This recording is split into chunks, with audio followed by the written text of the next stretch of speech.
I'm now going to move on to item D1. And this is the one that everybody is here.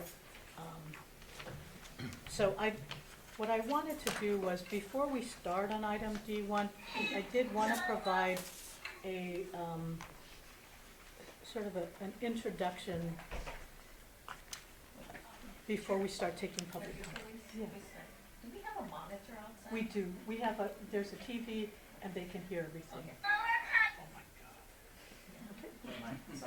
Sorry. We can also hear that one too. Thank you. So let me just start off with, I greatly appreciate everybody that's here. In my view, this agenda item D1, decision making regarding the acceptance or non-acceptance of the final environmental impact statement for the Army training land retention at Pōhakuloa Training Area on the island of Hawaiʻi. It is probably going to be one of the most important decisions that this land board has to make. And we will need to make that decision today. Per Hawaii Administrative Rules 11-200.1 28E2B, it states, if the accepting authority, in this case it's DLNR, fails to make a determination of the acceptance or non-acceptance of the EIS within 30 days of the receipt of the final EIS, then the statement shall be deemed accepted. So in other words, if the board does not take action today, we fail to take a vote one way or the other, the EIS by default will be deemed approved. So I just want to let everybody know. In this case, the FEIS was submitted on April 14th, 2025. Therefore, the board must accept or not accept the final EIS by May 14th, 2025. Today is the only meeting that is scheduled for this item.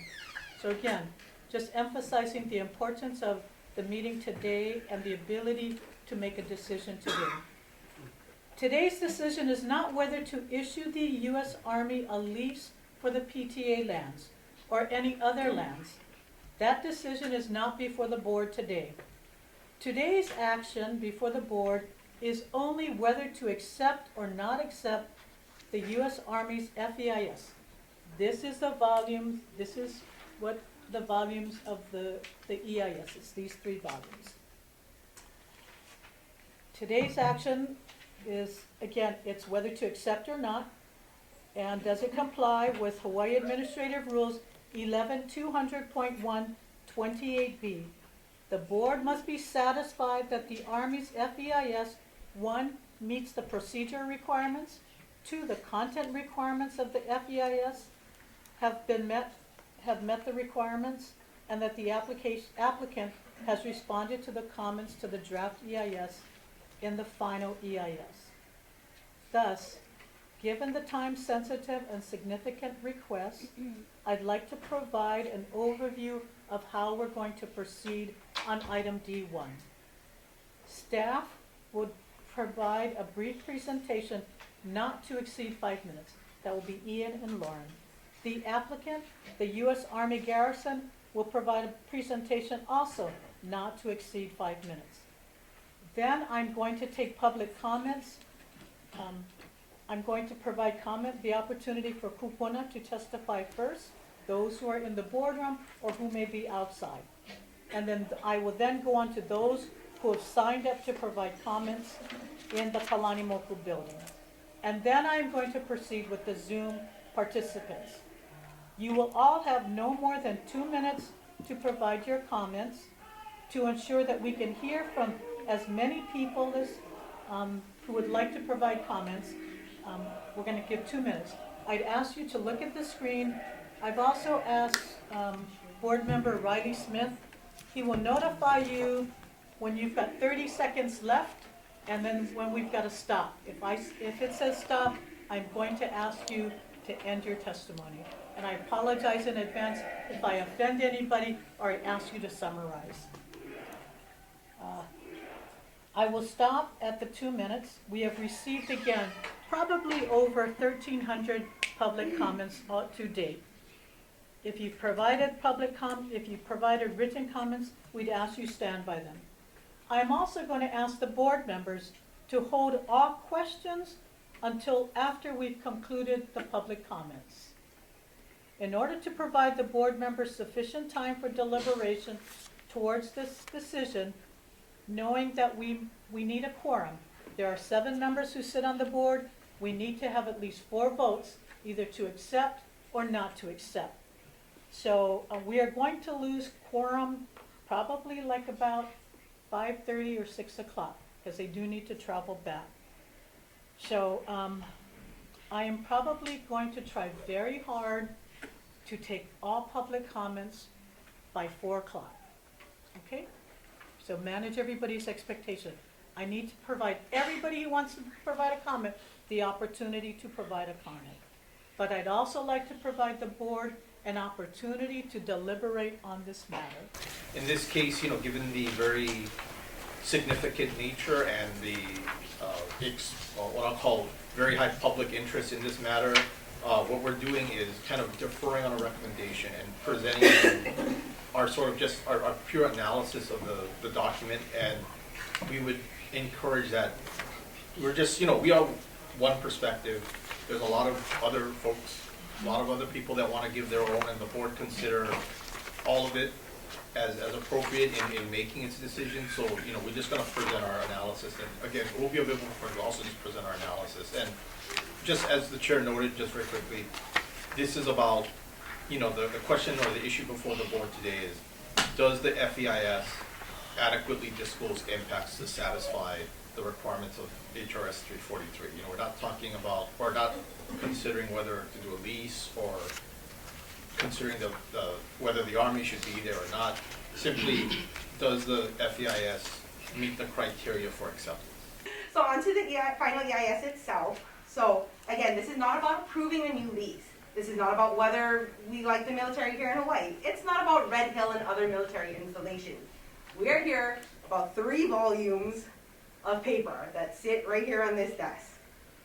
So this 3-volume document is supposed to disclose and describe all identifiable environmental impacts and whether it has satisfactorily responded to comments that were received on the draft EISs. So state law identified 3 criteria. And the 3 criteria are procedure for assessment, consultation process review, and the preparation and submission of the EIS for proposal of the action to publication of the final EIS have all been completed satisfactorily as specified in HAR Chapter 11-200.1. The second criteria is that the content requirements as described in HAR 11-200.1 have been satisfied. And 3, comments submitted during the review process have received responses satisfactory to the accepting authority, including properly identifying comments as substantive and responding in a way that commensurates with the comment and have been appropriately incorporated into the final EIS.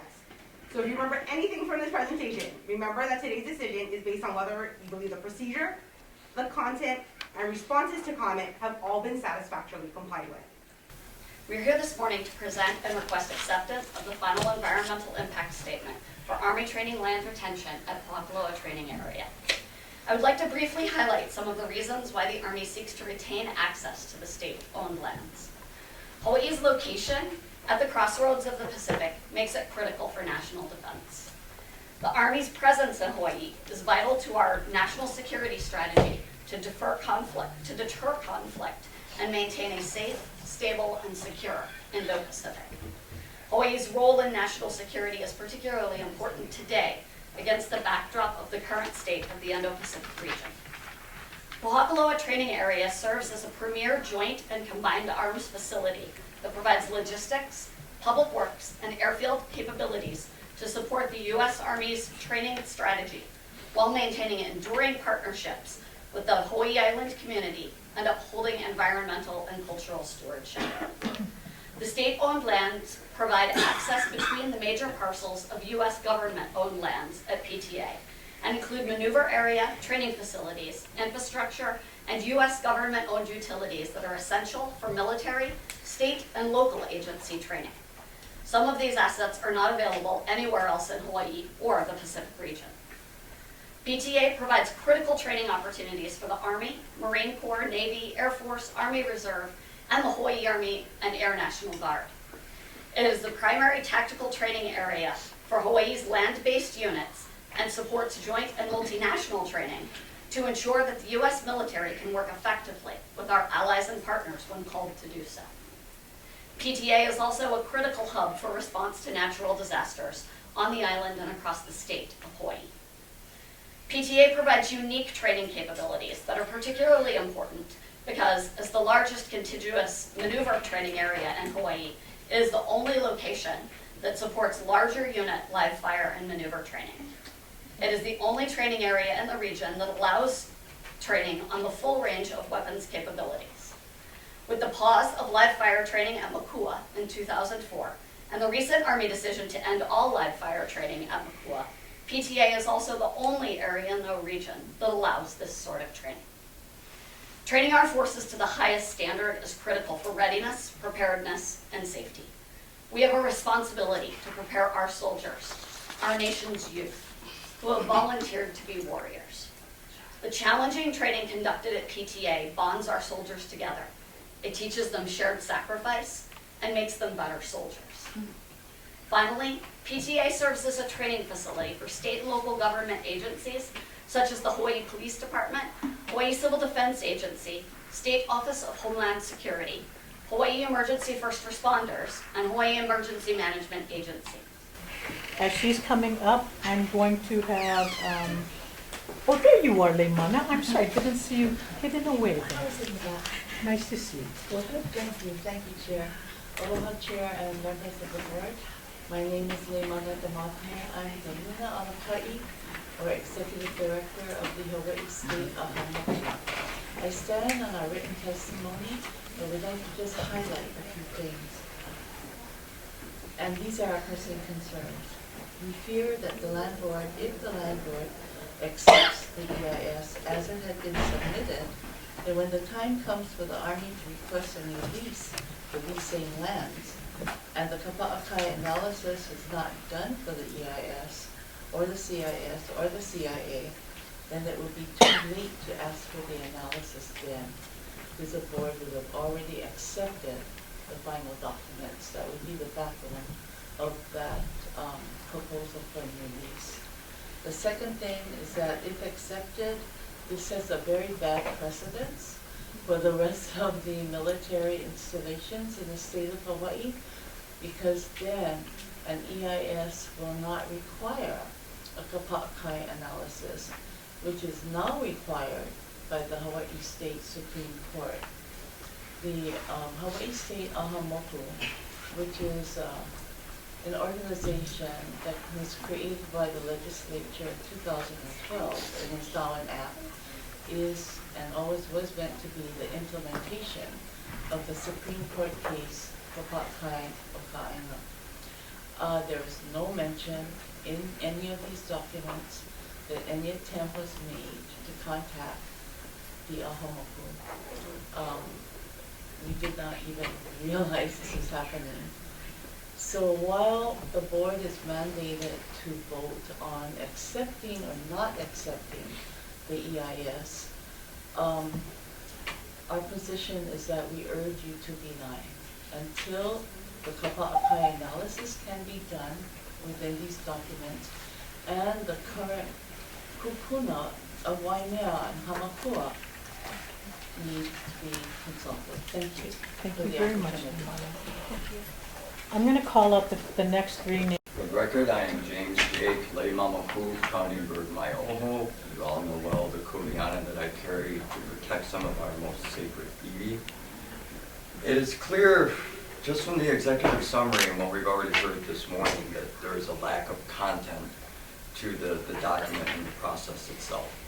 And with this evidence of written testimony, I think you already have enough to deny this EIS, but I want to focus you on the importance of the iwi that are there, as Jimmy just said. There's been no proper archaeological survey.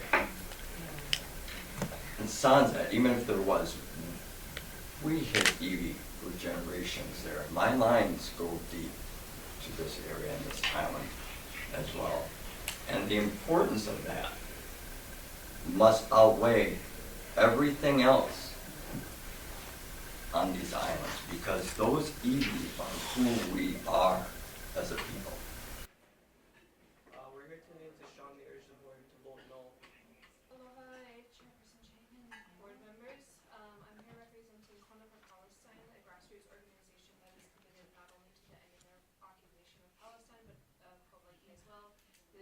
militarization of the Indo-Pacific. We're allowing such a careless and egregious FEIS to be accepted will erode accountability and transparency in the management. You can submit that to us and we will Okay, I consider it, will. okay? We just ask that you be transparent in your negotiations. That's the final ask. No hilo Hawaiʻi, waihe moe a me kaimukio ahu mai au. My name is Emaile Barrett, and I am here on behalf of Puialoha Aina o Honolulu. Pōhakuloa is Red Hill in slow motion. Toxic contamination, no accountability, and refusal to tell the truth or clean it up. The same arrogance, secrecy, and violence toward our Aina and people are present here too. We will not let it happen again.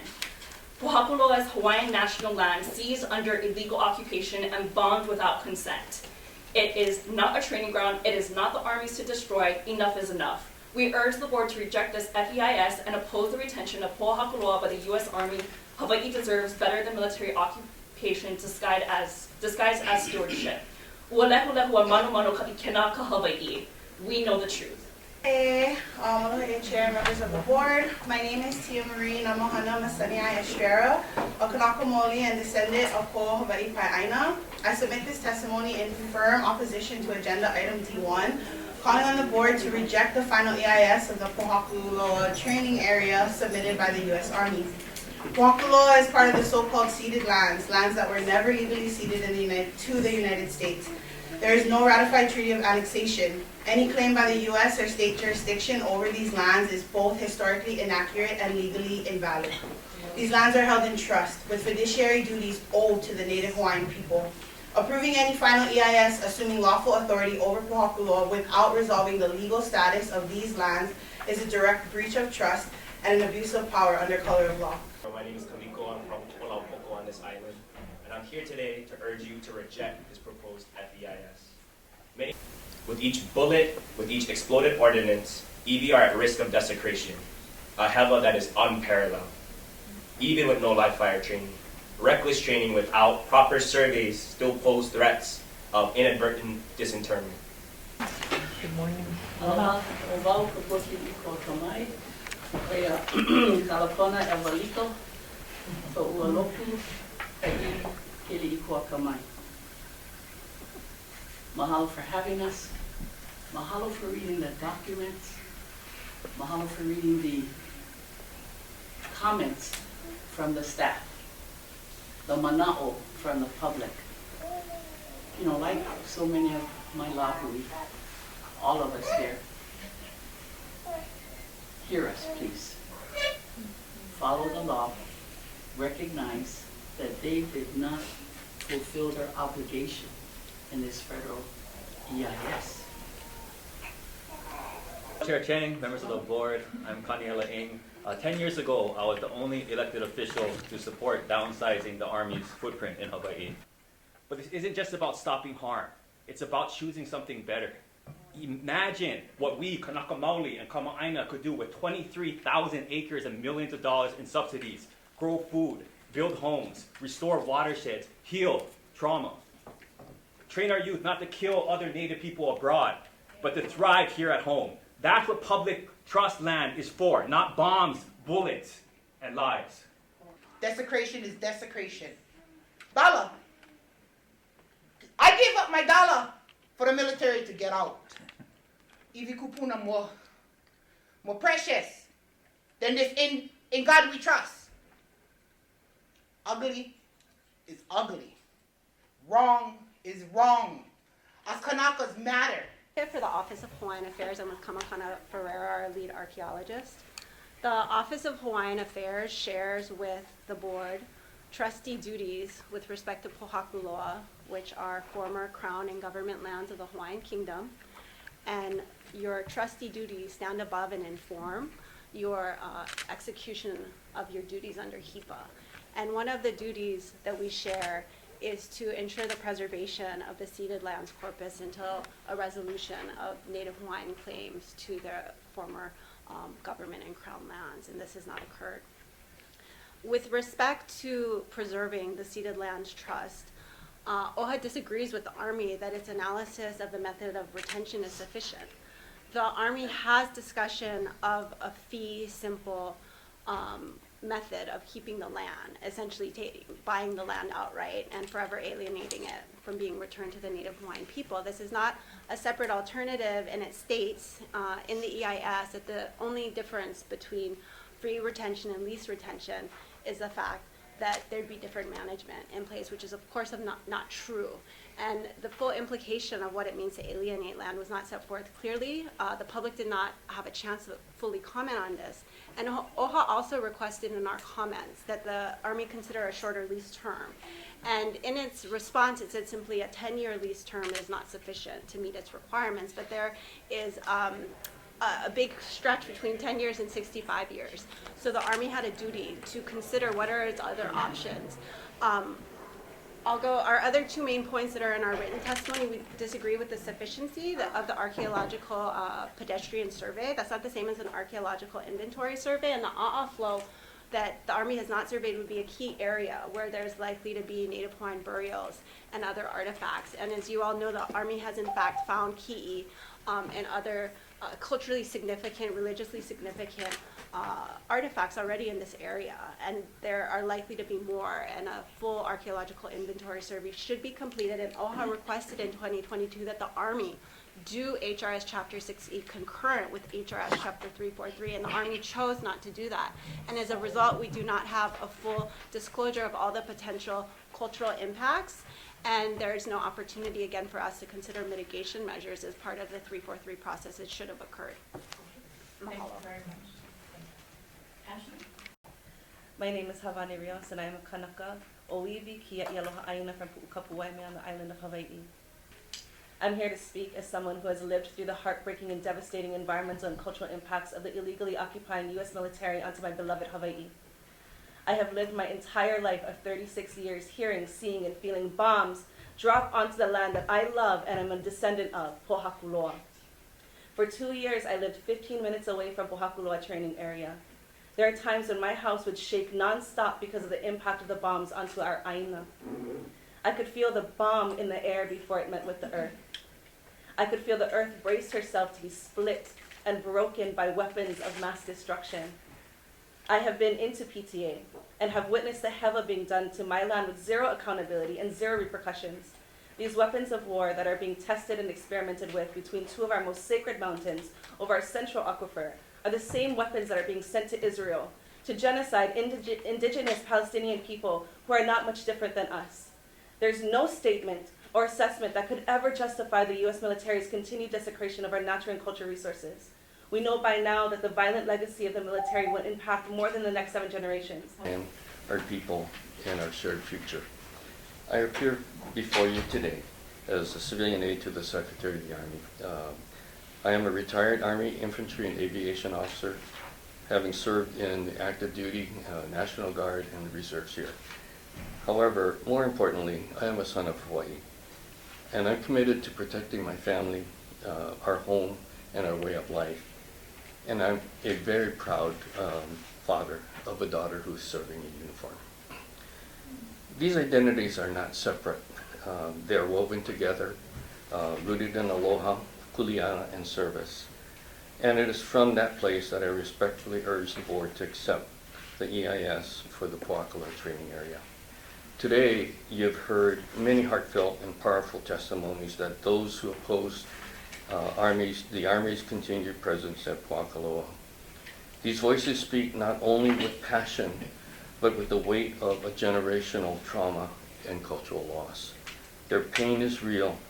Their concerns are valid. Sacred sites have been damaged. Commitments have not always been honored. These truths must be acknowledged and cared for with humility and care. At the same time, we must face another essential truth. Pōhakuloa is not only where the military trains, but it's also where Hawaii trains to protect Hawaii. The land is more than a strategic operational tactical asset. It is a foundation of local resilience. It is where our military prepares to respond to wildfires, hurricanes, and other disasters. It is where our emergency personnel rehearse life-saving operations. It is where Hawaii's sons and daughters, including my own, prepare to defend the communities they they serve and love. I deeply empathize with the pain of cultural loss. It is real, it is personal, it must be honored. I also know the pride and responsibility that comes with military service. These truths do not need to be at odds. We do not have to choose between aloha aina and security. We must demand both. We can malama the land. Yeah, I so deeply respect and I humbly ask that the board accept the EIS with eyes open. Let's make this a turning point and not the end. Thank you. Thank you very much. That is the last